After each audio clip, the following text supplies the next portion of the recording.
8th finalist, Re3D. Let's take a closer look at how they got here.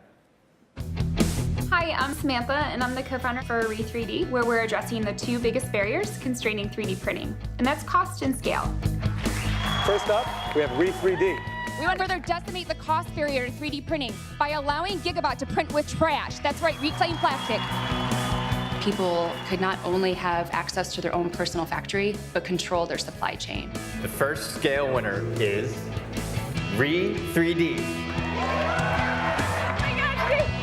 This has been an idea in my head for a really long time, and we've been working on the development, but to finally have the resources to accomplish it would definitely bring me to tears. Thank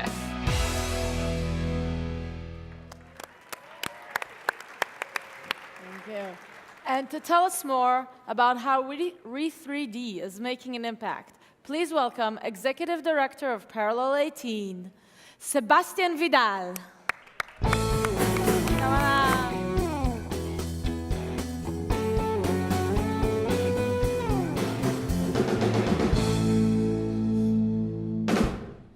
Thank you. I run a global startup accelerator based in Puerto Rico. Thank you. Whose goal is to create a new innovation-based economy in the island. I have worked successfully with more than 1,000 companies from 50 different countries.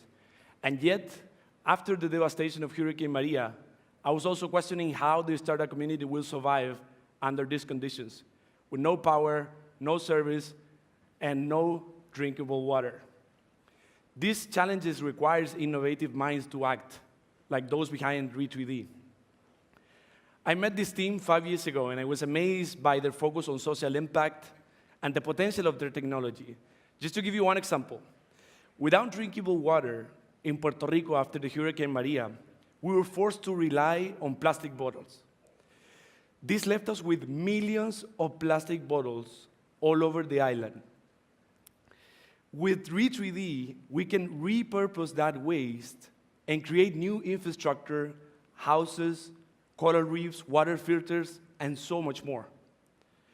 On top of that, Re3D is changing the mindset of college students, inspire them to stay in the island and create new innovative companies. I see Re3D not only as a company leading the future, but as a driver for economic sustainability in isolated ecosystems like Puerto Rico all over the globe. Thank you very much. Wow. Please welcome to the stage the co-founder of Re3D, Samantha Snabes.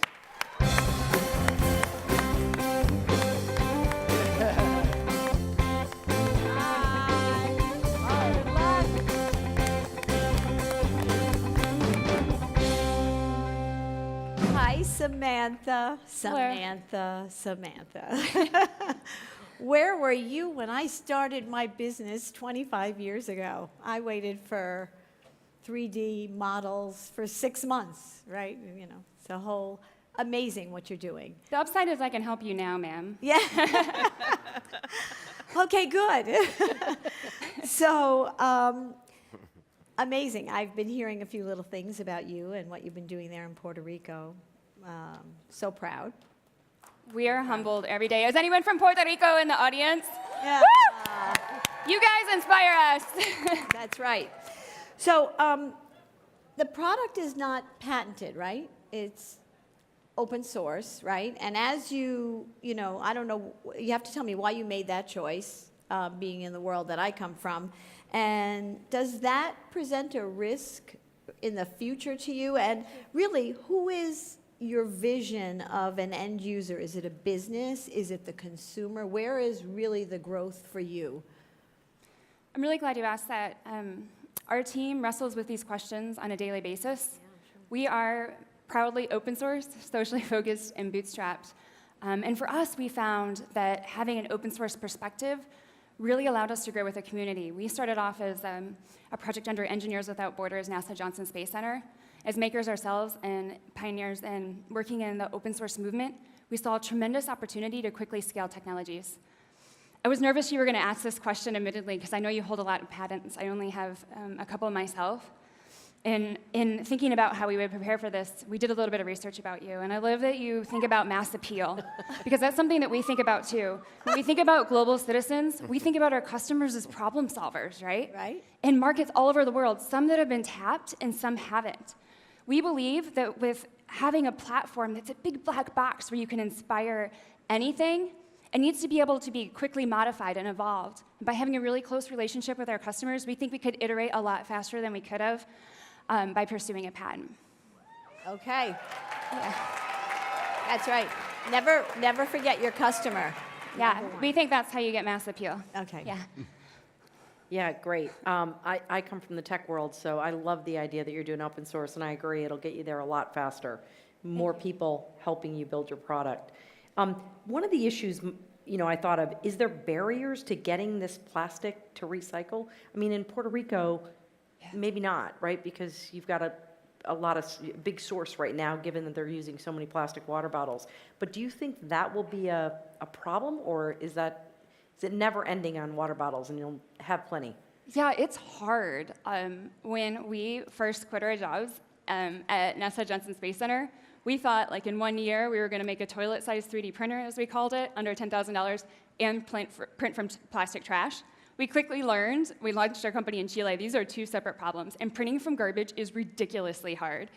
It's been harder probably than bootstrapping our factory. And come to find out, there's a lot of different kinds of garbage and different types of plastics, and some shrink and some swell, and you have to think about contaminants. And are you going to work with the waste pickers at the end of and trash heaps around the world, or are you going to be working with manufacturing companies? And what we've learned is the problem is a big one, and the opportunity is endless. And so we did a lot of soul searching, and what we decided is that how you eat an elephant is one bite at a time.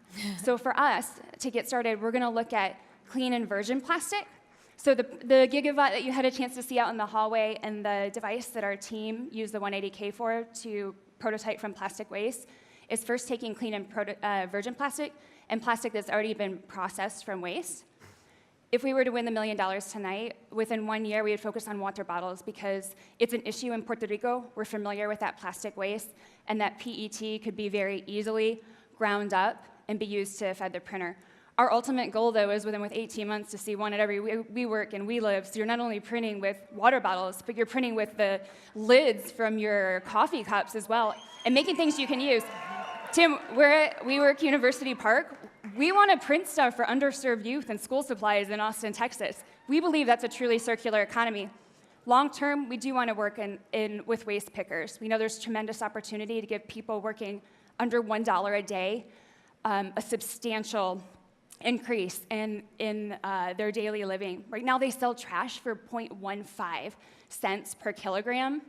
If we were able to work with trash at the end of the line, they could have 15 times that by cleaning and processing it. This is why we think it's important to be open source. So we're going to start with manufacturing waste. We're going to start with Lowe's. If you're watching, I want your saran wrap from packaging. We're going to start with water bottles that only have water in them and they're easier to clean. Then think about Coke bottles, and the trash laying in oceans are really at the end of the line. And we don't think it's just going to be us. We think that by having this open source perspective, please check out our GitHub right now. We want more users on it to contribute. That we're going to see a lot of innovations in ways that we hadn't anticipated, where they're going to hack it and get down to trash globally in all different forms. I can't help myself because this story is so compelling. You guys quit your jobs, and then how many people is that? Right now, we're 15 with interns and contractors. We're 20. And what do you guys do to make money? We sell Gigabot, which is the printer that you saw in the hallway. It's currently in 52 countries. And it's enough to now cover everybody's? Well, no. So turns out we decided in this last year, one thing that we learned, and we also used the 180K for, was to scale. We realized we had to diversify our revenue and really focus on ways to bring in reoccurring revenue. As we've grown and we've gotten more users in different countries, we offer lifetime customer support. We believe in a handshake and a real person you can engage with. So our customers buy consumables with us. They buy replacement parts. Matthew, sitting behind you, has worked really hard to engineer a machine that's been working now for 5 years. And so then in addition to selling the replacement parts, we also made a commitment early on to our Kickstarter backers that your printer would never expire. So we offer these upgrade packages. The Gigabot in the hallway is Gigabot 3+ right now. So we've come up with a number of kits. So anyone from Kickstarter 000 and the serialized bot can upgrade. And then finally, we have now, by demand of our customers, we offer customer service and maintenance packages. You'll be pleased to hear Michigan State University is going to be one of the first. Matthew just returned from there. Yes. Last week, they just bought their 3rd Gigabot. Go green. Really cool. Our customers are buying 2, 3, 4, and 5 gigabots once they have their first one, and they're running it 24/7. That's unbelievable. Last question. If you had a message. I have another question. So second to last question. Okay. I see his eyes. It's making me nervous. I'm starting to talk fast. You're making me nervous as well as background research you've done. Tim is going to go first. Tim, you go first. I'll go first. Okay. Please. All these skeletons in my closet, I thought were safe. I know you have a really What does cute it mean, dog. Tim? When they give us that red light, what do they mean? Yeah. Is that a I've sign? seen them working. I've seen them Okay. working. Anyway, I don't even know if you knew this, Adam, but I've been working out of WeWork in Austin, and so I've seen them work. University Park. Oh, I didn't know this. Thank you. Now I have stalkers. All right, so the question that I had was related to open source. Yes. Well, actually, 2 things. An observation, which is whether or not you win tonight, it strikes me that it behooves you to raise funding so that you're not fracturing your attention trying to keep the lights on and Yeah. getting distracted from your mission, Yes. where you have the scientific knowledge to actually execute. That's just observation number 1. The second is that I'm an advisor to a company called Automatic, which is effectively the for-profit side of WordPress. And then there is the separate WordPress.org, and both of them could be full-time, lifelong missions. So my question is how you plan to divide or integrate the open source component and the for-profit component. Sure. We believe you can do good and do well. Right now, open source is what makes us competitive. It allows us to iterate faster. We can do custom bots in less than 4 weeks. And we think the ability to print from waste or from pellets needs a huge community behind it and a movement. That's not to preclude the possibility of closing off a certain application for a breakout opportunity that we identify. To date, though, it just hasn't made sense for our company. In terms of having being a social enterprise, we possibly will consider changing our legal framework to a B Corp, and we're in conversations about that and getting a lot of mentorship from Unreasonable and that community as we weigh those decisions. I'd love to hear your feedback, maybe have a beer with you at WeWork University Park. It's highly probable at some point we would start a foundation as well. Like when we really start working with, say, a waste picker, because we do so much education, it might make sense to diversify. It allows us also to compete for more grants. We're getting that on the scientific end right now through re3d.org, but a foundation would allow us to get into USAID. Yeah, foundation's a good idea. Oh, is she getting the meeting? Yes. You got the meeting. You got the meeting. That's a good thing. I'm going to finish. It's a big deal. I'm going to finish with this. If you had a microphone now that the whole world was listening, because I've observed that the amount of plastic that I get shipped in so many different things that I order makes no sense. If you had a microphone, the whole world is listening, you had 2 sentences to tell corporations, CEOs, and board members. What is the message? You own the world's biggest supply chains. You are the biggest offenders, and you have the opportunity to make the biggest impact starting today. Oh, wow. Yes. Thank you. Thank you. Thank you very Yes. much. Woo! Everyone was very emotional. Everyone was very excited with your presentations, with your pitches, with your answers to your questions, with your journey to get over here. And the judges came on stage, and they said that they just couldn't choose one of you. You are both grand prize winners of $1 million!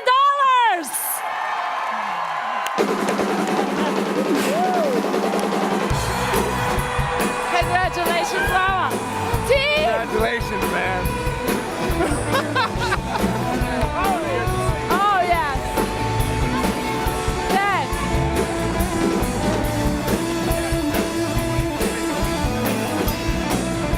Look at this. You got it.